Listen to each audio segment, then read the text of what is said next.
Concerns over looming flood in some states as Cameroonian authorities release water from Lagdo Dam. Fire destroys 20 shops in Gobio Central Market, Maiduguri.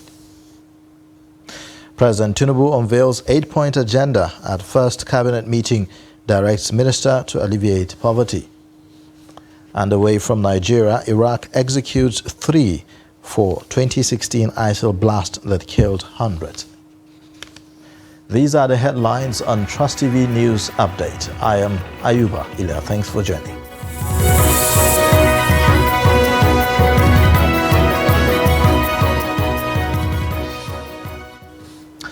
Now, following the opening of Cameroon's Lagdo Dam, the federal government has said that the intense flooding will be experienced in some states in the next 7 days. The Minister for Humanitarian Affairs and Poverty Alleviation, Betta Edu, gave this prediction on Monday when she hosted the Minister of Water Resources, Minister of Environment, as well as other stakeholders on ways to mitigate the impacts of the flooding in Nigeria. The minister assured Nigerians that shelter will be provided to residents in flood-prone states. Meanwhile, the Director General of the Nigeria Hydrological Services Agency, Clement Nze, has said that the notification on the release of water from the Lagdo Dam in Cameroon came about 7 days after the dam was opened. This is contrary to earlier reports about the notification ahead of the release of the water. Now, speaking on Trust TV's Daybreak, the DG explained that poor collaboration between Cameroon and Nigerian authorities poses some challenges in forestalling the devastating impact of flood caused by release of water from the Lagdo Dam. Changes, as if maybe say you aspire what they have. But I believe if we deepen the collaboration between the two countries, such is possible to see, like he mentioned, Dr. Agosto mentioned, the dams 40 years or 41 years old, so many things must have taken place, just like in Nigerian dams. That's what about even like Goronyo, Baklore Dam, Kainji Jeba dams, even Shiroro on River Niger, sorry, on River Kaduna. Some of them have been seated up to maybe even 30% filled with sand. That the current capacity has been highly compromised, so that any drop of rain, results into flood. So I believe if we deepen our collaboration, we are the one that should be cutting Cameroon, because we are the receiving end. It doesn't have much influence on them. I mean, negative effects. All right. Now, we will be taking some updates from Labaran Tijani, who is in Lokoja, one of the flood-prone states in the country, to give us a situation report. Hello, are you there, Labaran? Sir, Tijani is on the line, sir. Okay, great. Thank you so much for joining us on the news update. Can you talk to us about the situation currently in parts of Lokoja? We know that each time this flood happens is one of the worst hit areas. So what's the situation on ground right now? Yes, in Lokoja and other areas that are being flooded, anytime flood came to the confluence area, there's this fear all over, especially when the notice was given few days ago from the government of Cameroon. They are afraid because there's not much on ground visually to combat the natural disaster, especially since the last year episode. So the fear is in everybody's side, especially those who are living in the community, water-prone flood communities in the state. In Lokoja especially, I went to Adam Kolo yesterday and I saw that some of them have started moving their properties from their houses, preparing to pack to higher area where they can land the succor to live, especially when this notice was given. They are not waiting for the flood to enter the Lokoja environment before they start packing. Actually, the government too is not resting on its oars. A lot of meetings have been held with stakeholders within the country and outside the country, and many things have been put in place to ensure that the effect will not be too much on the people. People have been sensitized and they have been told to move to the higher ground, so at least to stem the tide of the destruction that will accompany the flooding. I mean, talking about some of the efforts that the state government has made in this regard, can you highlight some of the things? You say people have been asked to relocate to grounds. What exactly does it mean? Schools, or because that's the usual practice? We see people take shelter in schools, maybe primary or secondary schools around. Yes, a few days ago, I interacted with a member of the flood management committee, and he said the refugee camp is being put in place in an area that is well known for flooding.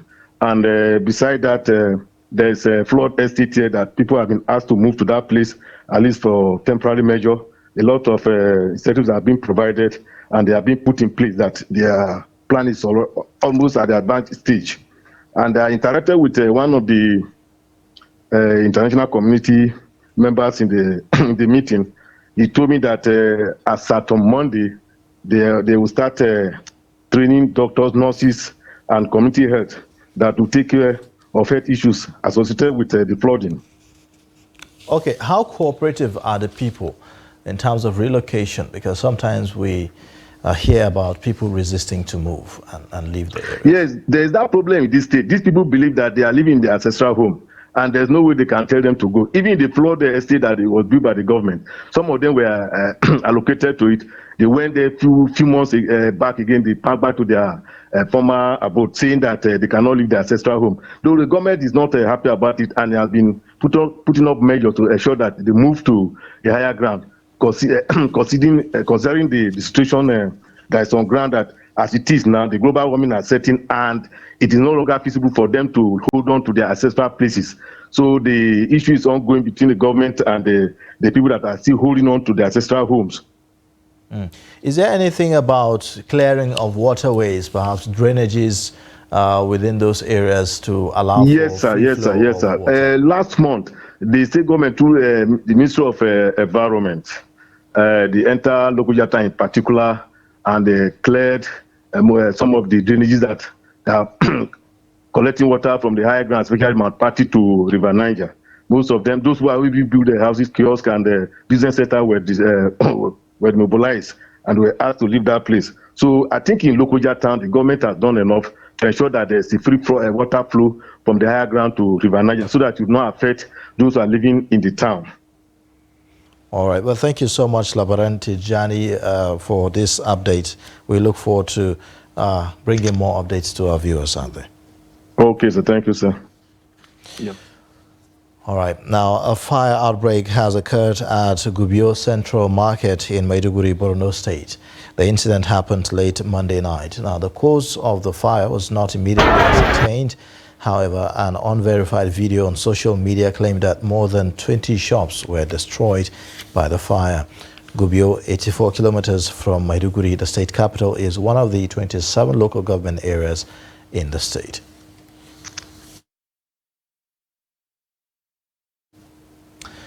The federal government has no intention of borrowing from any local or foreign organization following its twin economic reforms of fuel subsidy removal and exchange rate harmonization.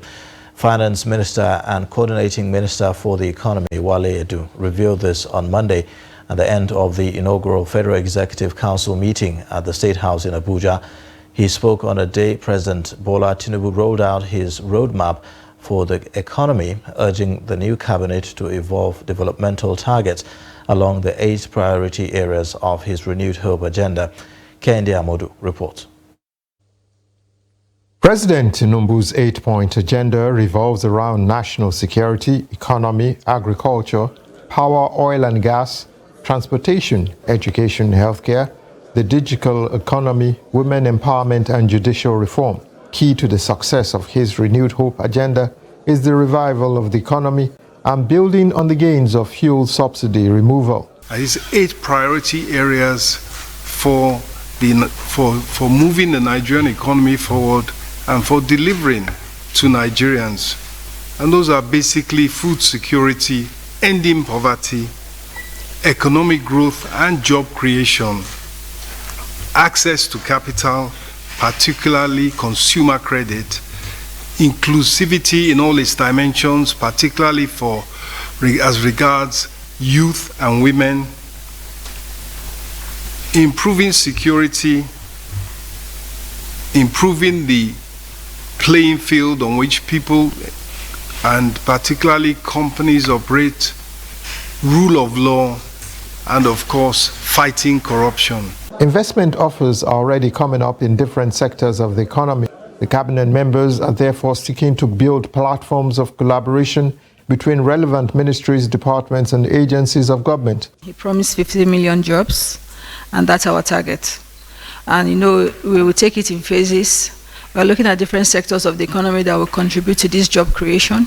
Chief among them is the creative industry and the digital economy, and then the agri sector and agro-processing zone, and mining, oil and gas.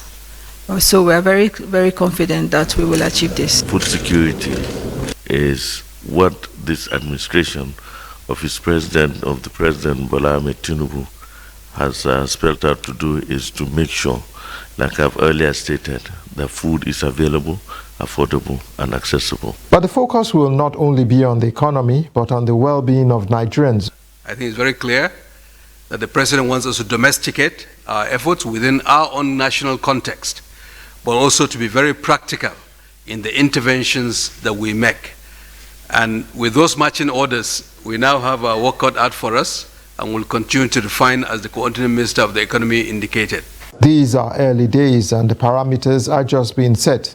The ministers have unanimously given assurances that the impact of government will soon be evident across the entire nation. In the days to come, Nigerians will get to see what is contained in the President's 8-point agenda and whether his cabinet will be disposed to follow him up the path of implementation despite the glib promises in this first cabinet meeting. From State House, Abuja, Kehinde Amodu, Trust TV News. The embattled chairman and councillors of the 17 local government councils of Plateau State on Monday resumed their offices amidst tight security, with a call on the people of their local government areas to remain calm and peaceful. The resumption followed a directive by the State Commissioner of Police, Julius Alawari, to allow them entrance to their offices 2 months after sealing off the council secretariat. Trust TV's Ado Musa, who visited the Jos North Local Government Secretariat, reports that police personnel were seen stationed at the council to provide security as earlier directed by the State Police Commissioner. The report. The 17 local government secretariats were sealed off by the police following a clash by the supporters of the suspended chairman and the transition committee chairman, who were appointed by Governor Caleb Mutfwang. The governor had earlier suspended the elected chairman for alleged misappropriation of funds, an allegation that was denied by the chairman, who subsequently dragged him to court. Ezekiel Shina, deputy chairman of Jos North, speaks on their resumption. And I still want to let you know that now that we have resumed our responsibility, to whom much is given, much is expected. So we are in here to do more than what we have been doing. The deputy chairman, while addressing officials of the council, called on the people of the local government area to remain peaceful and law-abiding. More so that just not local government is the heartbeat of peace. As you rightly know, anything that affects just not affect the entire, not only the state, the nation as a whole, because Jos North is a mini Nigeria. There's no community that you cannot find in Jos North. So I want to create your indulgence that let's continue with our normal activities. We'll also see how we can sit down with traditional rulers to synergize, to have a synergy to ensure that, yes, we maintain the peace that we are enjoying in the local government. The Plateau State government had faulted the directive issued by the police commissioner to unseal the secretariats of the 17 local government areas and allow the suspended chairman to operate. Ado Musa, Trust TV News, Jos. The House of Representatives has resolved to end the incessant farmers-herders clashes in the country via a multifaceted approach to achieve lasting peace. Deputy Speaker of the House, Benjamin Kalu, stated this at a meeting with chairmen and members of the ad hoc committee to interface with relevant stakeholders in Abuja. The report. Nigeria is home to many violent conflicts, one of which is the farmers-herders conflict that has posed severe security challenges to the country. The meeting between the House and the Federal Ministry of Agriculture and Rural Development, Federal Ministry of Water Resources, Gombe State Government and relevant stakeholders is with a view to finding lasting solutions to the recurring clashes between the farmers and herders in Yalmotu Deba and neighboring local government areas, including the regions of the country with similar incidents. Deputy Speaker of the House stressed that the clashes have resulted in avoidable loss of lives and property, with over 60,000 people killed since 2001. He noted that the number of deaths, injuries, and kidnapped persons constitutes an alarming situation and poses a serious national security challenge for Nigeria's quest to attain food security and alternative foreign earnings from the agricultural sector. Your core mandate as a committee, therefore, is to uncover the facts, identify the remote and immediate causes of herder-farmer clashes in Yamautu Deba and other regions of this country. You should interrogate the degree of loss of lives and property and recommend policy and legislative solutions, including but not limited to what we are not able to have ranches, why we are not able to have ranches as in other jurisdictions. Chairman of the committee, Aliyu Bapa, in his remark, said the issues faced by farmers and herders have reached what requires immediate attention and collaborative efforts from both parties to finding sustainable solution. He added that the conflicts have not only disrupted rural communities but the socio-economic life of the people, with attendant negative political implications. As chairman of this ad hoc committee, I recognize the urgency and the significance of our task. Our mandate is not just merely to study the long-standing tension between farmers and herders, which has escalated, leading to conflicts over land and resources competition for grazing areas and water resources, which has resulted in violence and loss of lives and property on both sides. The primary objective of the meeting is to bridge the divide and foster improved understanding among farmers and herders, taking into cognizance the unique challenges faced by the groups by promoting dialogue, building trust, and creating an environment where mutual respect and shared prosperity can thrive. Meanwhile, the Bayelsa State House of Representatives caucus has condemned in the strongest terms the invasion of Oponembe in Nembe local government area of Bayelsa State by suspected armed thugs in military uniform. Briefing newsman in Abuja, the caucus said the violent attack on the community undermines the principles of peace, security, and justice which the state has been known for in the past, particularly in the last 3 years. May we also remind the IGP, Inspector General of Police, that a sting operation of such nature carried out in total disregard of existing protocols with regards to the role of the executive governor as the chief security officer of the state within his domain in the clear absence of imminent threat to national security is not only a threat to our democracy, but raises questions of the presence of the Joint Security Task Force. The caucus therefore urged the Acting Inspector General of Police, Kayode Egbetokun, to order an immediate investigation and arrest of the perpetrators. You're watching the news update on Trust TV. Coming up shortly, we'll take a look at how poor condition of road is affecting the lives of residents in Sabon Tasha community. Details and more after the break.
Welcome back. You're watching the news update on Trust TV. Here's a look at the top stories again.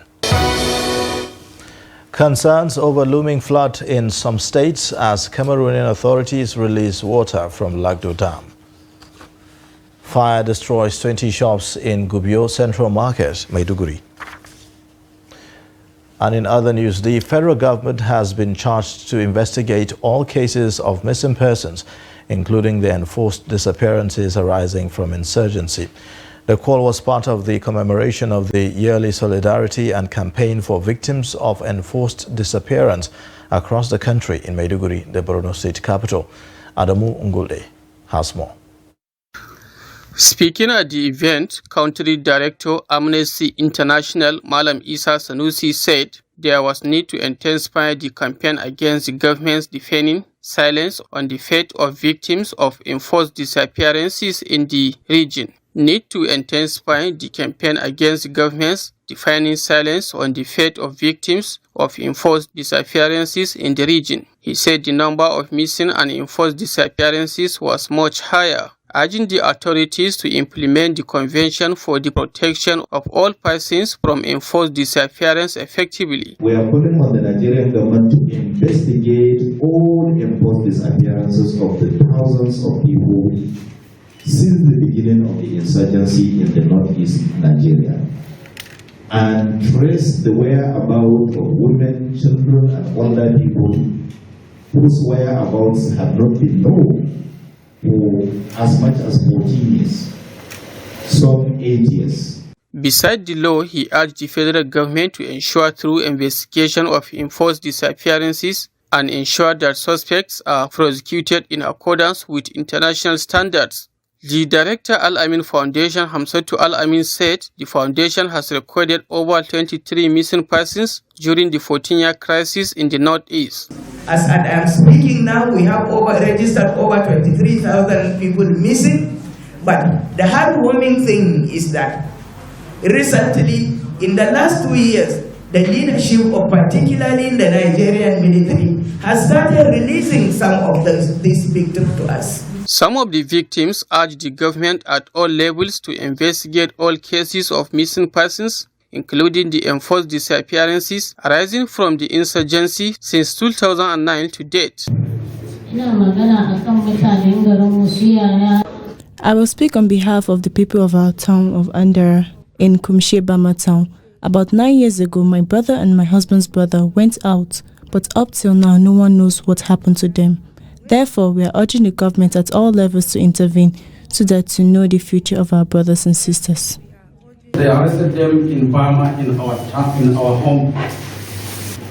They took them to Bama Barracks. From there, they transferred them to the Maimalari Barracks. From then, we have no idea of them. Stakeholders urge Nigerian authorities to also provide effective protection for persons who file complaints of their missing persons and enforce disappearances, as well as families of the disappeared person. From Maiduguri, Adamu Ngulde, Trust TV News. Residents of Sabon Tasha in Chukun local government area of Kaduna State say that the poor condition of the road is affecting the lives of the residents of the area. They say that conveying children to school and women to hospital, as well as daily runs for business activities, have become difficult for the people of the area. Trust TV's Bello Musa reports. College Road links several communities within and outside Sabon Tasha ward, but its lack of accessibility makes life miserable for residents of this community, especially during rainy season. When there is rain, accident, just even here, someone fell this morning. It's as if we don't exist. Let me be blunt to you. It's as if we don't exist. Bad. Very, very, very bad. I've been in this environment for almost 10 years now. Yes. It's very bad. When I mean bad, it's very bad. During the rainy season is a concern. Sometimes because of angry, we do say that, do we have government? Because of angry. Because we know the stress we are passing through on this road. Good and accessible roads boost businesses and make commercial activities easy for the traders. But in the case of College Road, residents say the poor condition of the road has negatively affected their businesses. It affects our business because you cannot transport yourself. You cannot go freely on the road because of the rain. Because if you are moving, maybe by the hole you see a water, you fall inside. Most of our customers cannot have access to us because of the bad roads, which is not accessible, especially during the rainy season, which is affecting our sales. Most times we sleep in the shop because no customers. We traders are finding it difficult to go to the market due to the condition of the road. Added to this is the fact that commercial vehicles don't want to convey us from the market. We are appealing to the government to come to our aid by fixing the road. The councillor of Sabon-Tasha Ward, Dauda Makama, while urging residents to be calm, said the local government has repaired the road to some extent, noting, however, that the present condition of the road is beyond the capacity of Chukwu local government. He appealed to the state government to intervene. The last time we came to the seats, the honorable chairman was opportune, Engineer Selassie was opportune to do some maintenance of the road here. Well, you know, the local government have their limits, and I am very, very sure you see what really happened at the road. The road still is still bad, and we're calling on the government to intervene because a lot of people are going out every day, in the morning, in the afternoon, in the evening. During rainy season, they are not finding it easy. And even the bikes people, the Okada, and even people that have their various vehicles here are not getting it easy. So, if possible, if the government can assist, because the local government have do their best, we need the state to come in and help the community. The former chairman of Chukwu local government who oversaw the repair of the road project was suspended by the former governor of Kaduna State, Nasiru El-Rufai. The residents are now calling on the new administration of Senator Obasani to help build the road to give them easy access to other parts of the metropolis. Bello Musa, Trust TV News, Kaduna. And away from Nigeria, Iraq has executed 3 people convicted in a 2016 bombing case involving the ISIL armed group that killed hundreds of people. The office of the Prime Minister, Mohammed Shia al-Sudani, said on Monday that the hangings were carried out on Sunday night and Monday morning, but did not name those executed or provide details about when they were sentenced. And that wraps up the news update on Trust TV. You can watch more via all our social media platforms and also on our YouTube live stream. I am Ayuba Ila. Thanks for watching. Bye for now.